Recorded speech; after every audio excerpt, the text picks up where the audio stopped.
Chris Mannella, midfielder, Atletico Ottawa. For me, it was always going to be a no-brainer knowing that Ottawa was in the league. I was super fortunate for my time in Ottawa over that course of 2 years. And knowing that they're back in the league was something super exciting for me. I love the city, I love the fans, I love all the people around.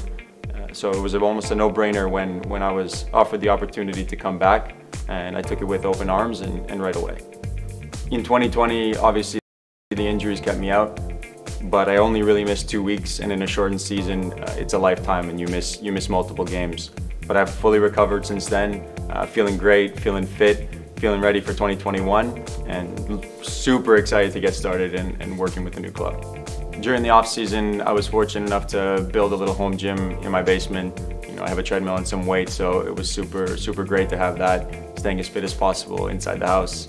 I was also learning to cook a bit, which was really fun. Me and my girlfriend kind of tried some new recipes and new techniques in the kitchen, so I was fortunate enough to kind of learn some new things and just kind of going out for some walks, getting as much fresh air as possible.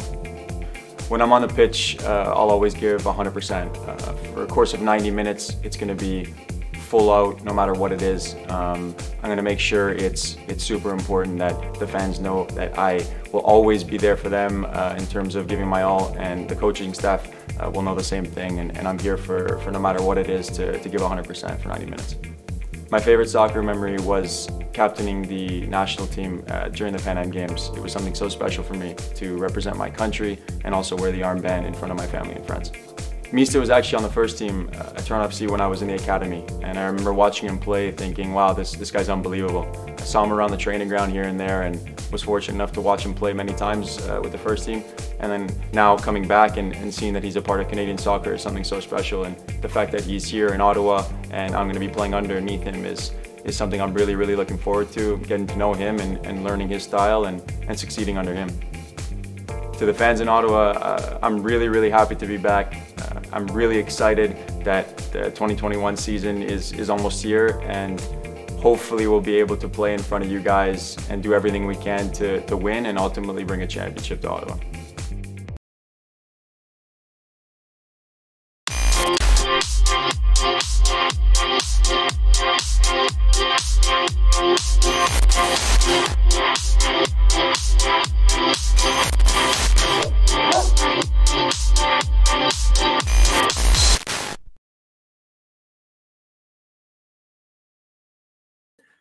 Hello everybody, and welcome back to the Capital City Supporters Group YouTube channel. Of course, you guys know the past season, we've been in Section W, creating the noise, but we decided to go back to our grassroots with some content, and what better way to do it than drop a live show right on YouTube. But before we begin the live show, there's a couple things we got to go over. First of all, make sure to hit the like button, make sure to hit subscribe button. There's a lot of content being dropped on this channel. You don't want to miss any of it. And of course, share this video with anyone you want. This show's been really fun.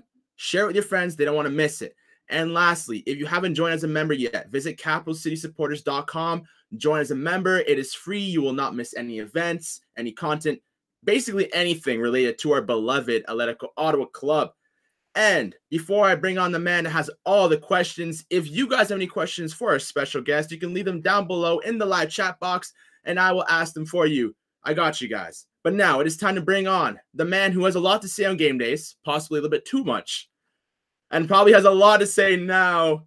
Host of Capital City's ATO After the Whistle podcast, Thomas Stockting. How's it going, buddy? Oh, thank you so much for that introduction, Eddie. I said it in the season preview that you're wearing a bold shirt for a bold statement. Tell you what, today it's a loud shirt for an even louder shout out for Capital City at the start. Absolutely love that introduction, and thank you so much for laying the path, laying the ground here to set up what an amazing interview we have planned this evening. So without any further ado, I'm going to let you scuttle off the screen, and I'm going to bring you back at the end for those fan questions. But for everyone else joining us here this evening, you've obviously heard that we have a relatively popular chap coming onto the show. He's made his way around the province playing football. Some would say that there isn't a team in Ontario he hasn't played for at this point.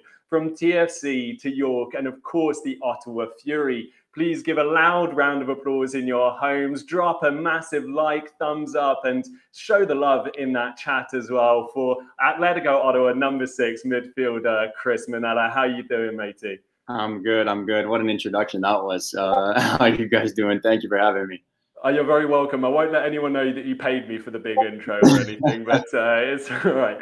Chris, obviously, I think the best place to start is we've dragged you straight from the training field to come onto the chat so far this evening. So let me just start with that. How did training go, matey? How's the team feeling ahead of Saturday?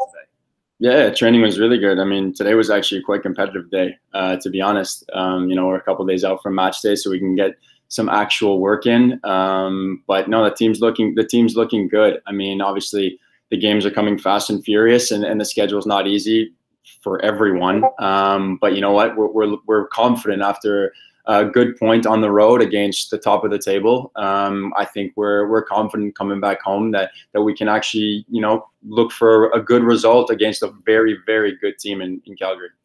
Yeah, and I mean, we saw them last night. They were the last of the triple header even in the Can Champ last night, as they were narrowly defeated by Pacific. One of the things that's interesting to notice with Cavalry as well is that despite the firepower that they have at the top of that field, they're struggling for goals this season.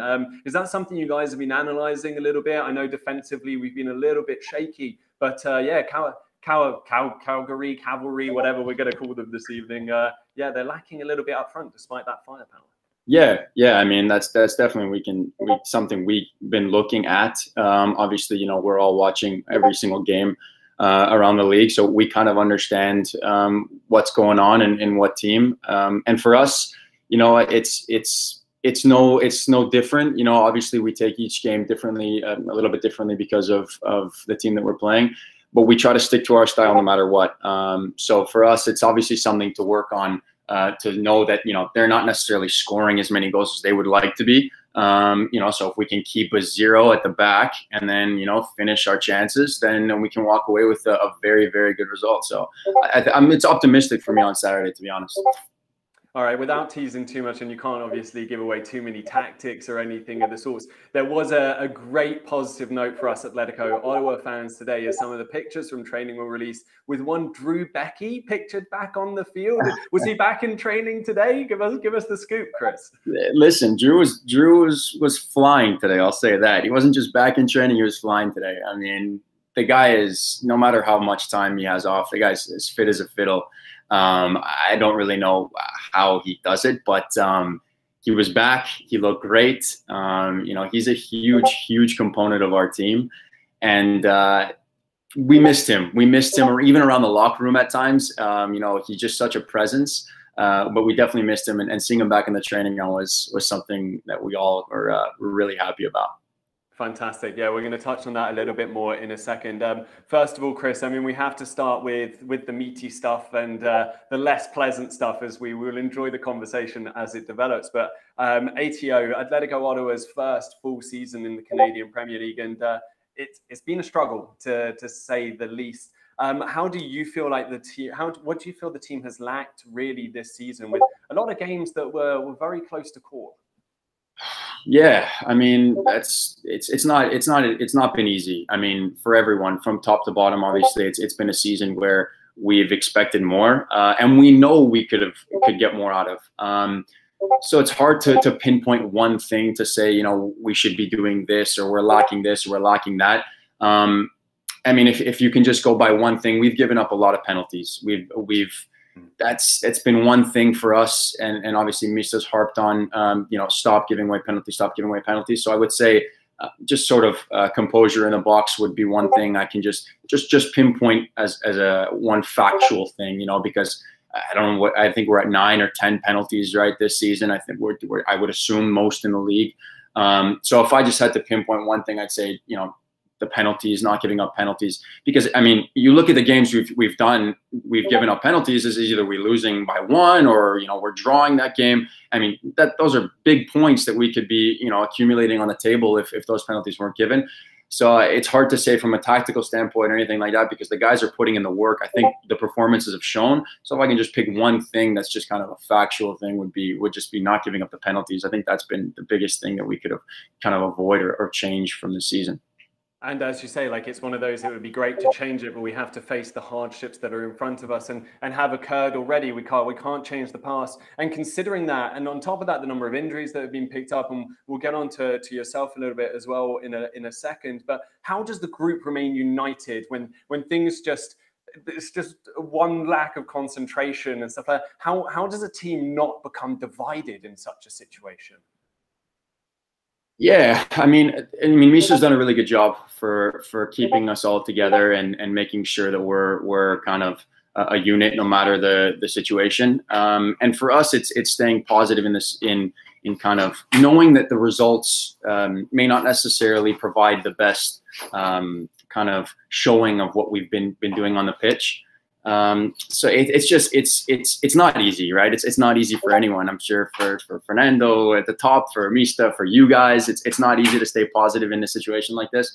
And it just comes down to, you know, believing in ourselves, sticking to our guns, and just doing the right things on the field, off the field, and just keeping with it. It's not easy, but it's one of them. And for you, like, it was great to see you back playing like 60, 70 odd minutes against Pacific the other night. I know there's not a fan out there that wasn't so chuffed to see you back out onto the field for that long. Obviously, that you're getting a rest again this weekend, aren't you? Not something that you particularly wanted when you're hitting the ground running with that yellow card accumulation. But from a personal mindset point of view, with someone who's been struggling with this reoccurring mentally, the fortitude it must take. What kind of support system do you have around you, both at home as well as in the team, to be able to keep coming back, keep going to that physio, and really like trying to strive back towards being that player that you know you can be? Yeah, it's not easy, of course. Sitting in the stands watching games is probably the hardest thing that could ever be. You know, anything I've gone through, you know, watching the team go through, you know, ups and downs, the highs and the lows, and me being able to not contribute is definitely the toughest thing. For me, I just know how much, you know, I'm willing to give to the team at 100% when I'm healthy. So I'm trying my best to do whatever I can to get back in. Like you said, I got a rest coming up this Saturday, which I still can't believe that's happening. I didn't even realize that I could still be suspended after being out for so long. But yeah, I had a really, really good support system, as you said. You know, obviously at home, I have my girlfriend, and even throughout the training ground, I have all my teammates kind of just pushing me back to, you know, telling me that, you know, they miss me and trying to push me back into being healthy. But nonetheless, the guys have been putting in great, outstanding performances without me, which is obviously something that's good to see, because, you know, we have a deep squad, and I think that's important in any team who wants to compete. Yeah, we joked about that kind of unforced rest actually earlier with Drew's return in a picture. There's a couple of different Canadian Premier League sources, so we need to establish exactly how many yellow cards Drew Becky has received this season. One source says 3, one source says 5. So I'm kind of hoping 5, which means he's not too close to a suspension. But we were all saying, like, with the number of games he's missed this season, could they not just say that's time served? Come on, man, like, give these guys a little bit of a break. Yeah, it's so strange. Like there's a rule where if you play 5 matches and without receiving a yellow, then you can get one rescinded. I haven't hit that mark because I've been injured and I didn't play from 5 consecutive matches.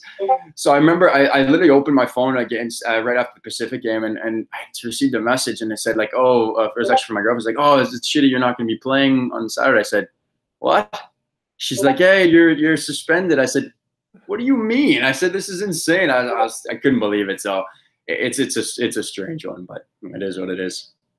Touching back on the injury side there as well. I mean, we got John, that's Brandon, that's on the side, Vachon as well, who's been struggling. We had Sean-Claude Lawson, who was sidelined for a little bit as well. How integrated are the injured players with the rest of the squad as well? Are you end up to cast aside, or are you guys still very much unified in that sense? Do you eat together? How does that fly?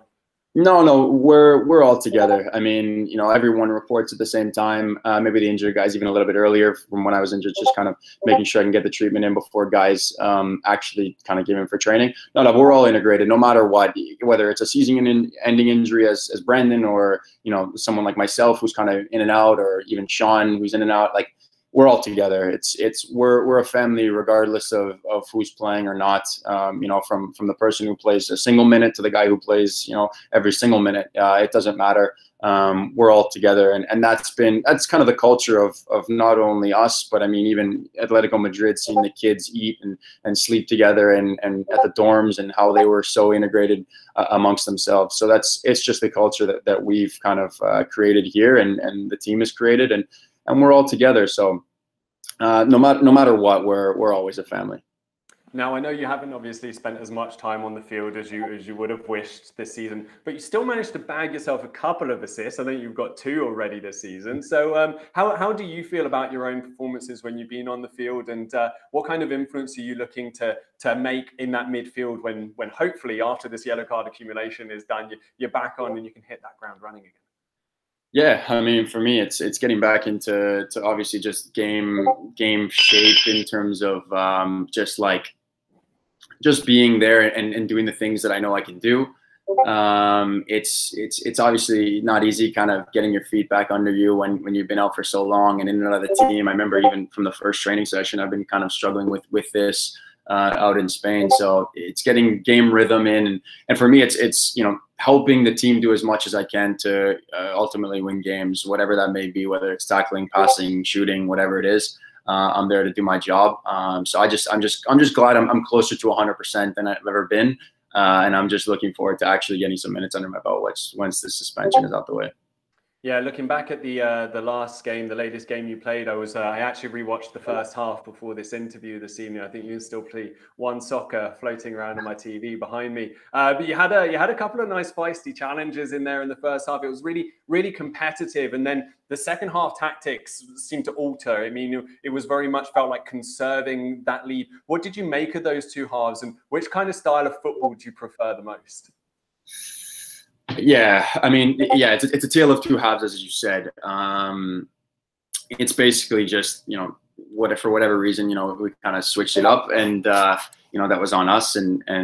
But I think if you look at the first half, we defended in our block, we did really well, and stuff like that. And then obviously in the second half, we can see the goal. And I still think we actually did well in the second half. It's just they obviously put a little bit more pressure on us towards the end.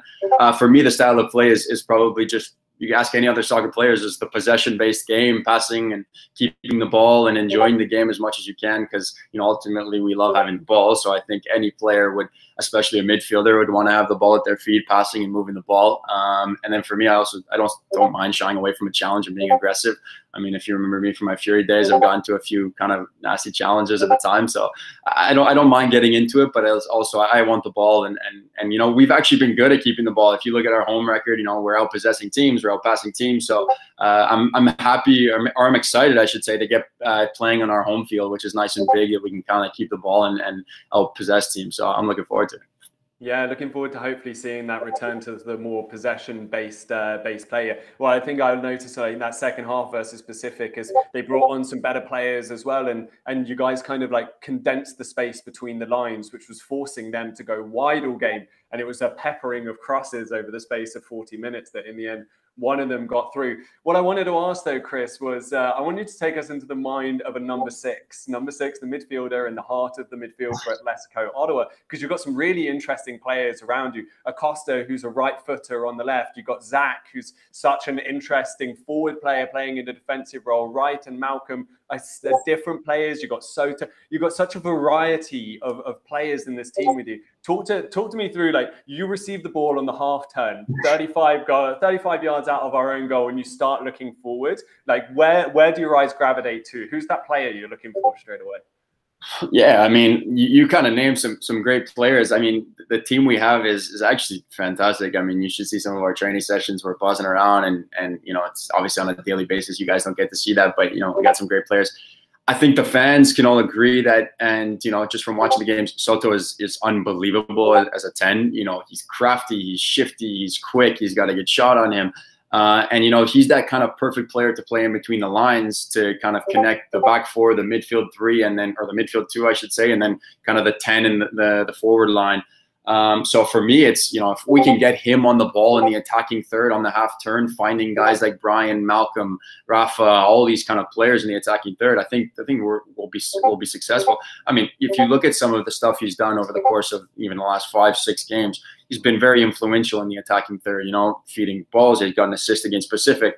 So he's a fantastic player, and obviously I think everyone would want him facing forward on going into the attacking half, because, you know, things can happen as soon as he's on the ball in that attacking half. And for me, it's, you know, sitting whoever I'm playing beside, whether it be Tevin, Ben, or Viti, I think we all understand that, you know, our role as midfielders, especially in that deep line, is to not lose the ball, connect passes into the forward line, and look for those passes to get us into the next phase. And he's definitely that connection that kind of builds us all together, which is awesome. And unfortunately, we're missing that in Winnipeg, because, you know, he would have played a huge part, I think, in certain games, or especially in a big field like it is at IG Field. He would have played a huge part in connecting our back four, like I said, in the midfield, especially with the forward line. So I think he's a huge part, and he's a huge guy to get in into the team. How much of an influence do you think that had back in Winnipeg, the kickoff, the bubble, whatever you want to call it, not being able to have that maybe creative player that you guys knew was coming in as well, and then you're trying to put players like yourself, you ended up playing in the 10 at one point as well, and you guys know you do your jobs and you do them well, but that's not so much your job. So how much of a mental effect as well did it have on you guys, knowing that you're essentially having a makeshift idea in the midfield? Yeah, it was interesting for sure. When I was, you know, told I was going to play the 10, obviously, of course, you know, I'll do anything kind of the team needs. Not my natural position, you know, but, you know, Mista and Ajay and the coaching staff kind of just told me, you know, fill in that role. Do what you can through that role. We're not expecting you to be, you know, a Luka Modric. We're not expecting you to be this number 10 who's on the half turn doing step overs. We understand that's not you, but you understand you can play a role. And for me, I was absolutely willing to, and you know, I was happy to get games under my belt, which was great. Obviously, not the most effective position for myself, but he would have played a huge part in, you know, we were playing games every 48, 72 hours, you know. It wasn't easy, and yes, we may be doing that now as well. However, in a setting where you're in a hotel, you're eating team meals, you can't escape. We're not even allowed to go for walks. You know, it's not easy, and by no means am I using that as an excuse, because all teams were kind of in the same position. But having a player like Soto come in, kind of being that out and out number 10, like I had described earlier, I think would have paid huge dividends for our entire team to have that link in between the entire kind of central of the park. But nonetheless, obviously that's something we look back on. He was there, he was willing to play, and obviously just the paperwork didn't go through, and that's so be it, you know. And that's kind of a microcosm of kind of the situations we've been put in over the course of this season. You know, obviously back against the wall a few times, but you know, that's part of football, and these things happen. So yeah, but Winnipeg was an experience, and I think having him in there would have been a huge help for sure.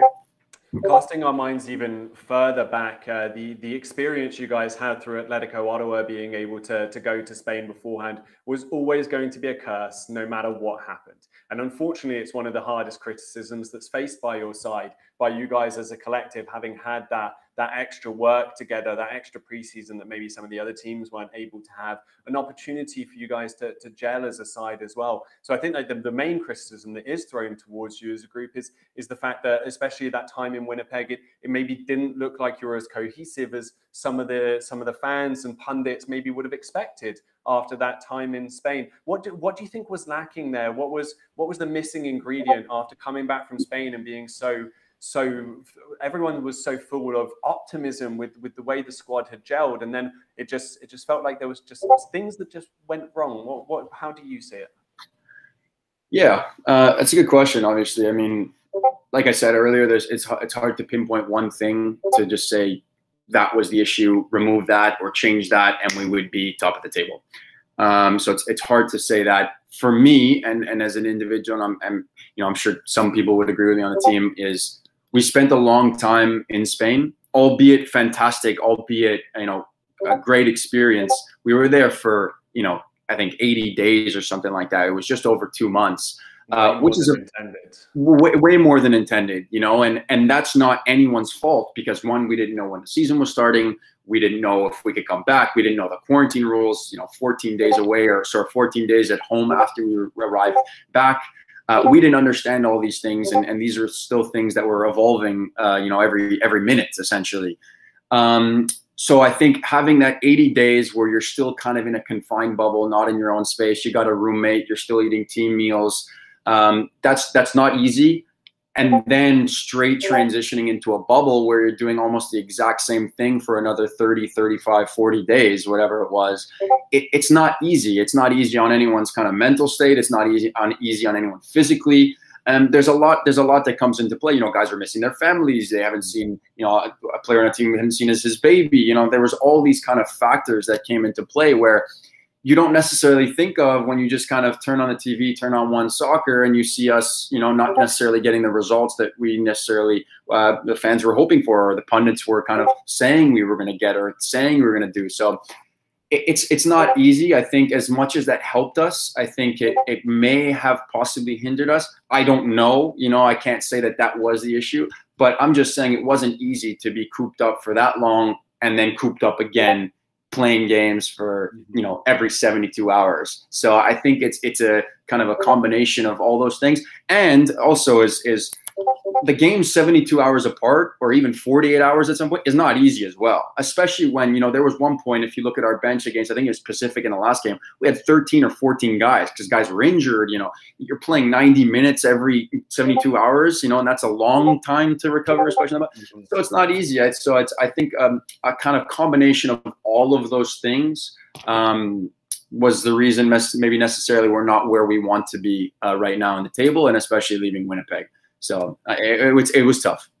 I think that's a fascinating point, one that has not been discussed at all, not that I've seen anywhere. And I can tell you that there's a mass amount of Canadian soccer content that I consume on a daily basis. And a really interesting point, that psychological element of being cooped up for longer. We obviously know players like Milo who had a kid and I wanted to go back and see them. And it's not really ever brought into the conversation. So that's a really interesting point. And I thank you very much for sharing your insight on that, Chris. And hopefully that alleviates and like grows the discussion as well about mental health in football as well, and the kind of situations that players get brought in. I would be a fool to not ask you about this at this point, which is one of the big things that's being lobbied for by the PFA, for example, here in Canada, that kind of more control over that. How do you see the push at the moment to be recognized as an official union? And is that something that you're encouraged by when you see like fans in the stands holding signs and seeing shirts and wearing shirts, pardon me? Yeah, that's obviously, it's great to see. And obviously the PFA is doing everything they can to help us or help them. I mean, help us, and obviously at the end, you know, to get recognized by the Canadian Premier League. And I think it would be a great thing for the league.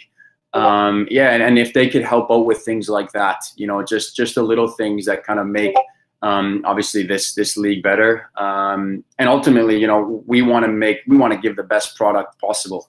And that's kind of ultimately, you know, what everyone's goal is. And if, you know, I'm sure at times even the best team who, you know, was Winnipeg at the time, you know, in the bubble, they were, you know, tired. They were struggling. And I'm sure some of their matches, I don't know specifically, but I'm sure some of their matches were not as pretty or maybe as nice or even as kind of eye-catching as maybe they had wanted to be, because they were simply tired. So I think, you know, the union can kind of help us just alleviate maybe some of the stresses, or just help us, you know, the players themselves deal with maybe these little things that can just ultimately make the league better. Absolutely. Moving away from that there, you mentioned Alberto Soto earlier, and there's a couple of other very young lads in the squad, from Nunez to Zach and things like that. And I don't want to describe you as an older player, Chris, because you and I are the same age, and I don't want to feel that old just yet. Although my hairline is like disappearing off my forehead terribly quickly. But how do you take on that role of being a bit of an older child who's been around the block? You know the game in Canada. As I alluded to at the start, you know the game in Ontario particularly well as well. well. So yeah, how much of a under the wing kind of thing you took? I know Josh here as an Atletico Ottawa fan who does the Step Over podcast had a fascinating interview with you and Antoine when you just got back from Spain as well, and you guys were roommates. So can you elaborate on that a little bit for us and the role you play with the younger players?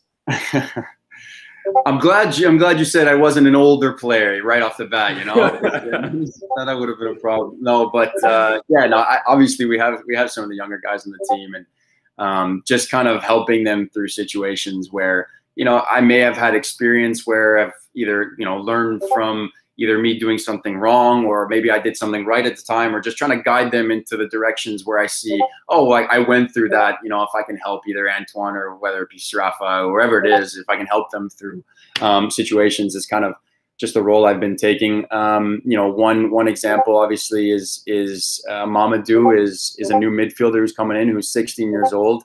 You know, same position as myself. So just helping him, just learning the ins and the outs, and he's very, you know, willing to learn, and he's always asking me questions. So I'm just there to help as much as I am to produce on the field. I want to guide these players because, you know, the talent in this country is only getting better. I mean, as the generations continue to go on, it's the talent is even better and better. So I'm just there to, you know, help players through circumstances that I may have gone through, and maybe help them navigate as best as possible, and ultimately, you know, push them into potentially getting minutes and, you know, furthering their career. So, but first and foremost, I want to win. So I'm there to help, but I also want to win. So. Absolutely. As you say, it's like probably the best time ever in the history of soccer in this country to be a 16-year-old coming through. There's never been more eyes looking at Canadian talent, and especially looking at the fantastic performances by the Canadian men's national team at the moment as well. And there's no glass ceiling, right? There's no aspiration too high for players like Mamadou themselves.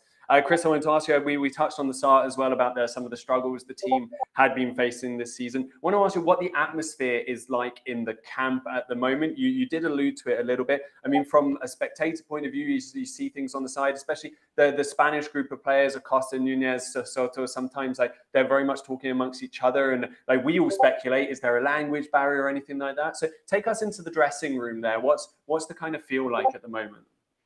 You know, we're pretty much all together, to be honest.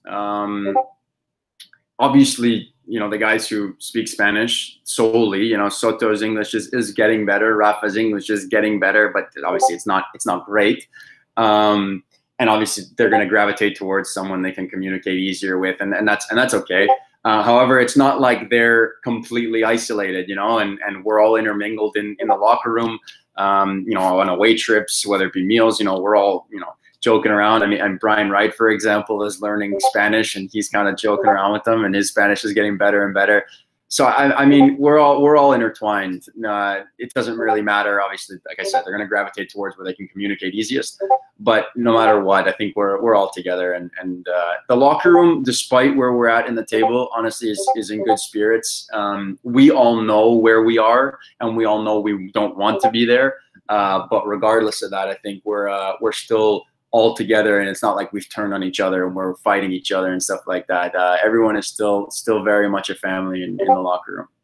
That's a really interesting one, and I swear if no one at the club posts a video on TikTok or anything of Brian Wright having a Spanish conversation with the guys, they're missing a trick, because I would pay money to come and see some of those conversations. You talk about obviously like Brian like learning Spanish and joking around with the guys. Perfect time for it. Who's the who really lifts the morale in the group if everyone's feeling a little bit down? I know VT's name was thrown out during the Spanish camp. Who would you say, like, not so much maybe just a joker, but someone if the team's feeling a bit down after a decision or something, is one to like really lift the spirits? Yeah, VT is definitely a joker. Like, he's always got something up his sleeve, no matter what it is. I think he would be a definite shout for that one. You know, Brian's got some in it as well. He's always trying to stir the pot, which is always a good time. And then, you know, Uncle Drew is kind of he's like the dad of the group, so he's always up for a good laugh, or maybe he's not going for it, but he's always a character to kind of to enjoy in the locker room as well. So he's a good guy. So I think we've got a good group. Honestly, we do. We have a really good group of guys. And touching on the conversation there, that we might as well carry it on of identifying some of the players there. Who have been some of your standout performers from the team this season? Because there have been a lot of good performances, and I think there's players that really have grown into themselves this season. But who would you say are someone like the real standouts, some of the ones that really catch your own eye? Yeah, it's tough, you know, because I see them in training every single day. So even when I see guys who may not necessarily like play as much, like for Antoine example, like, you know, he does things in training, I'm like, wow, like that's impressive. I'm really impressed by that kind of the movement. But in games, obviously Malcolm's been unbelievable. He's obviously scoring goals, he takes his chances, which is obviously something that it plays a huge part in our game. Soto, I said, has been fantastic, so he's definitely another one. Miguel down the left, you know, he's been thrown into a left back position where he's not left footed. You know, he's been doing really well. Drew, for me, has been so solid when he plays. You know, he positionally, he understands the game. He holds that back line together. He's been an absolute standout for me as well. Ben also for me is, I know I can go through the whole team, you know, essentially, because I know what these guys are capable of. So I can literally, as I'm speaking, I'm like, oh, well, this guy and this guy and this guy. But, you know, they've all been, even the ones I just mentioned, those have been kind of the first that have come to mind because they've done, you know, spectacular things. I understand it could be, you know, looked at as strange if I say the whole team where we're in last place, but I'm honestly telling you, it's a strange one because I've been in teams where I know may not necessarily be either the best or you have that understanding, but we're a good side. We really are a good side, and it's frustrating to see that the results necessarily haven't gone our way. But it's obviously too late for excuses. So it's hard to just say like this is my standout and that's it, because there's so many. There's so many, honestly. All right, Chris, I won't push you anymore to like isolate teammates because I don't want to get you in trouble. But just sort of to round it off before I hand the reins back over to Eddie and we can fire some fan questions at you as well. What are the main goals for this collective, this group of players between now and the end of the season? Obviously, mathematically, playoffs are still possible, and I understand that would be a goal. But really, amongst yourself, like, what are you looking for to define success between now and the end of the season? And how do you stop your mind from wandering to the off season and next season as well? Yeah, I mean, another good question. For me personally, regardless of obviously like playing minutes is a big one because, you know, getting minutes under my belt after an injury-ridden season is one of them. I think as a collective, gaining as much points as we can. I don't want to finish bottom of the table. I know the entire club doesn't want to finish bottom of the table. You said playoffs aren't mathematically out, so I'm not going to count that out until it's mathematically impossible. But for me, it's gaining as many points as we can and producing good product on the field, because we can sit back, defend, and, you know, win on an own goal type of thing for all intents and purposes. But maybe it's not as pretty as, you know, grinding out a game where it's hard fought and we may draw 1-1 or potentially lose 1-0. So for me is putting in good performances that you guys can be proud of, the coaches can be proud of, the entire club can be proud of, I think is one major thing. And then ultimately gaining as many points as we can within good performances. So those would be two goals that I think we can look for as a collective to finish off this season with. And by no means should anyone be wandering into the off season yet, because we got important games to play for, and everyone is playing for a different number of reasons. So it's not over yet. We still got really important games to come. All right, smashing stuff. We're going to bring Eddie back on for these questions now. But Chris, the final one from me here, with Acosta and Verhoeven both out, who are starting fullbacks on Saturday? Wish I knew. I wish I knew to give you guys some insight, because maybe Tommy Wheeldon is somewhere in the chat here and maybe he's looking as well. So I genuinely don't know, but just in case, I'm going to say Dani Alves and Marcelo. So. Oh, that's... Talk about bumping the performance up straight away there. All right, well, Chris, thank you so much for entertaining me and my questions. I'm going to let the wonderful, calm and collected hands of Eddie Ben-Hin take over from here and fire away some of those fan questions. Thanks, Chris. Appreciate it. Awesome. Well, thank you, Thomas, for a great interview. Chris, thank you for answers. Now we'll go with some lighthearted, questions. Not, give your brain a little rest. So we're gonna start off with the first one, which is by Megan. If you could pick any 4 players to join your 5-a-side team, who will these players be? Would this be on current roster or anywhere? Anyone. Oof. Anyone. I'll go players. I mean, I'll go in. That's a tough one. I'll go Charlie Ward. He was, a good friend of mine, a great midfielder. I'll go Drew Becky as, my solid kind of anchor in the back. I'm going to go with, let's put, I'm trying to think of who else I can put up there. Let's go Michael Petrasso out wide, right? Because, he's a good friend of mine. What do we have, 4? Yep. 4. And then my keeper will be another defender. Let's go. It's an interesting question. Let's go Nana Adekora. Yeah, I enjoy playing with him. Oh, well, sorry, Dylan Pally. Looks like you didn't make the cut for fullback. You can try again next year. So the next question, what is the most challenging part of playing this brand of football? Yeah, he's a very demanding coach. He wants us to do a lot of things on and off the ball, which is great because, you don't want a coach to just kind of sit back and let you do whatever you want. I think for me is maybe playing out of the back with confidence. He wants us to play out of the back no matter what, kind of just building out, playing our brand of football no matter what. So I think kind of getting a collective together to understanding that this is our style of play. We're going to play out of the back and so be it kind of thing. So I think that would be a tough one as a collective. Good answer. And then moving on, we have a question from Christina. What's your favorite chant Session W sings? I'm actually interested in this answer. Oh, that's a good one. Trying to think of the one. I don't know. Like, I'm trying to think of like the tune of how it goes. There's one that you guys sing with like ATO in the lyrics, but it's not just the clapping one because that's just you would. I don't even know how to like describe it, to be honest. But okay, fine. Just roll into it's all I can remember for it. ATO with the 3 claps. That gets everybody going. Sure. All right, love that. Not my favorite, but the one I can remember. Sure. I love that. All right, next question we have from Claire. How do you feel a plant-based diet affects you as an athlete? Good question.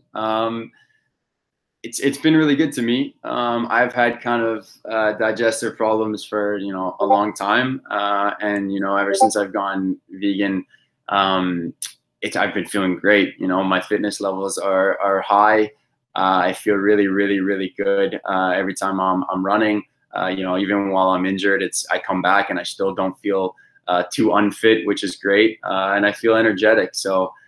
It's kind of changed my life for the better, and I'm really happy that I, 1, gave it a shot, and 2, I'm sticking with it. Yeah, I wouldn't be able to do that, but honestly, you're the athlete here. So, but now we move on to some questions from the chat. So, Dylan Pally wants to know the biggest bromance on the team. Biggest bromance on the team? Well, it's either Rafa and Soto because they're together always, and maybe even Brian and Dylan, like they seem to be hanging out quite a bit. So I'd go Brian and Dylan. That's, what? Scratch Rafa and Soto. Brian and Dylan. There you go. That's an interesting insight. Might have to look into that further. And Joseph F. wants to know, what's your favorite thing to do in the free time? My free time has been occupied by my dog, as you can see from this, all the social media stuff with the Doberman in it, which was awesome, by the way. My free time has been occupied by her, and I enjoy kind of taking her out and walking around and seeing the city. So my favorite thing would probably be just hanging around with my little family I got.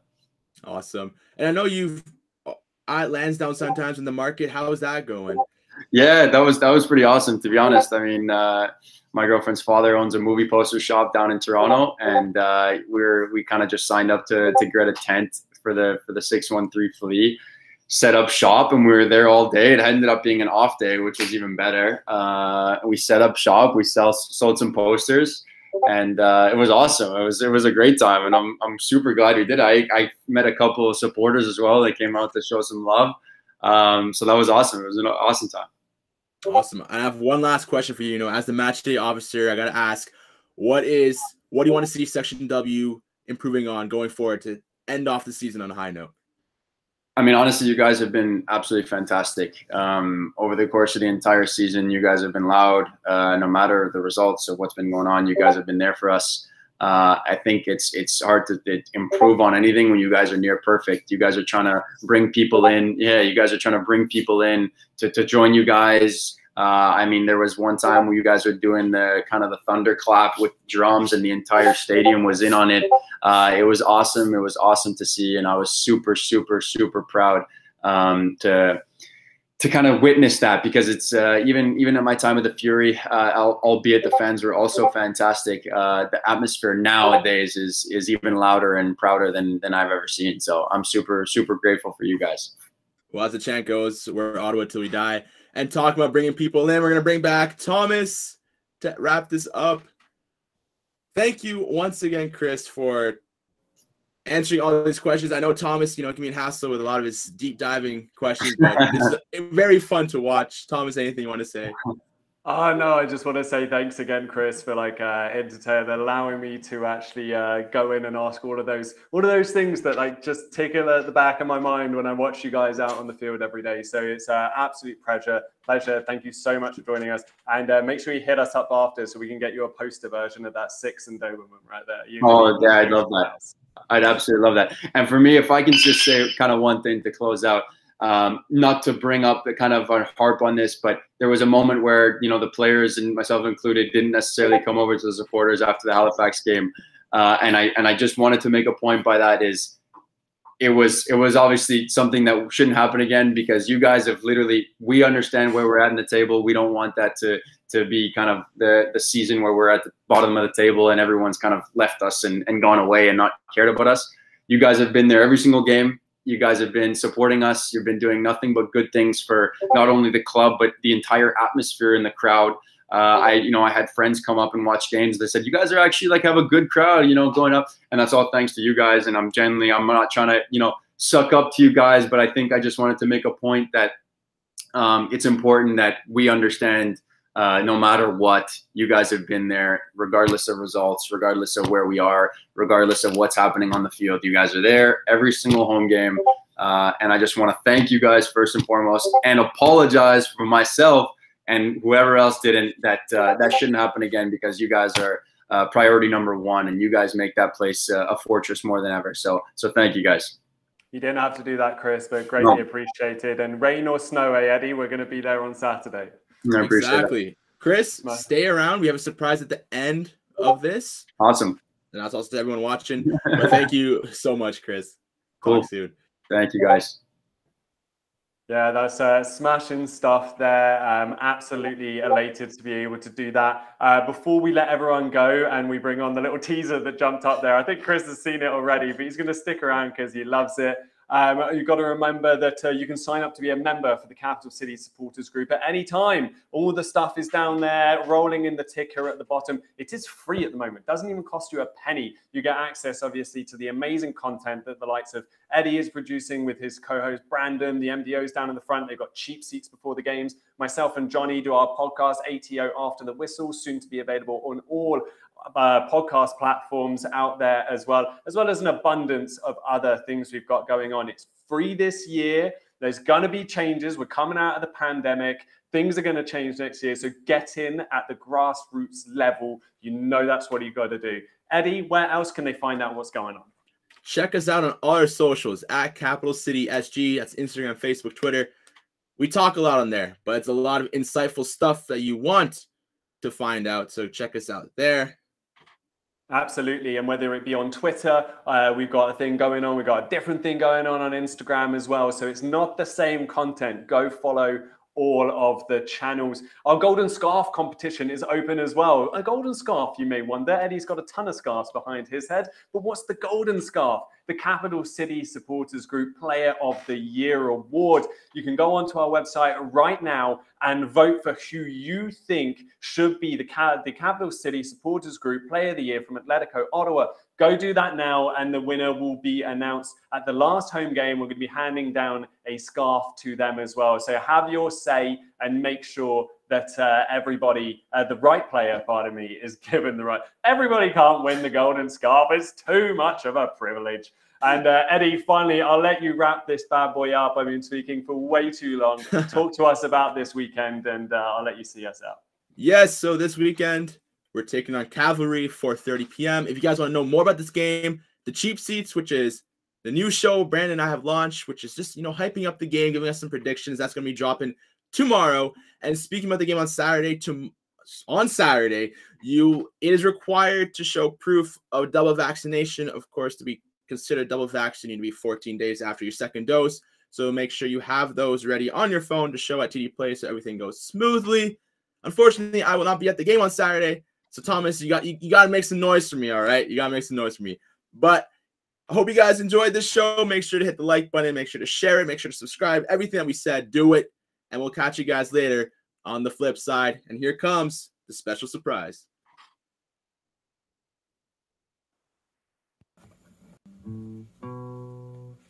We support our local team, we do. We support our players here, we do. When we're singing in the dub, we bring the noise, we bring the love. And we support our Atleti here, we do. One of the Dub's most celebrated fellas is a midfielder by the name of Chris Mannella. We've been fans since the Fury days, and we love the way he plays. His commitment to our town is quite stellar. Sometimes selling posters at the market if you're looking, or walking through the hood with his dog Brooklyn. In June he plays for Pride and shows a heart 10 times his size. We hope Chris can bring a trophy to Ottawa. Number 19 is a striker named Malcolm Shaw. Comes to us all the way from Toronto. Spent some time in between in a little town in Sweden. Now he's playing, scoring goals for Ottawa. He scored the very first goal at TD Place. Brought a big old smile to every supporter's face. We knew it'd be the first of many, and he better be scoring plenty, cause we want Malcolm to bring a trophy to Ottawa. Oh, we support our local team, but we do. We do. We support our players here, we do. We do. When we're singing in the dub, we bring the noise, bring the love, and we support our Atleti here, we do. We do. Antoine Copeland is a treasured local lad, possibly the happiest player we've ever had. With that smile across his face and his erratic youthful pace, we'll always love to watch this Fury grad. Oh, we'll always be supporting this Chelsea boy, who brings his family, friends, supporters so much joy. One day when he's much older, many stories will be told of Antoine bringing home a trophy to Ottawa. Miguel Martinez is better known as Mister. Scored lots of goals at Tenerife and Valencia. Then he came across the pond, oh, but no more goals were found, so he traded in his cleats for a coaching fixture. Started coaching with the youth in his native Spain. Came to Ottawa, but all he's found is pain.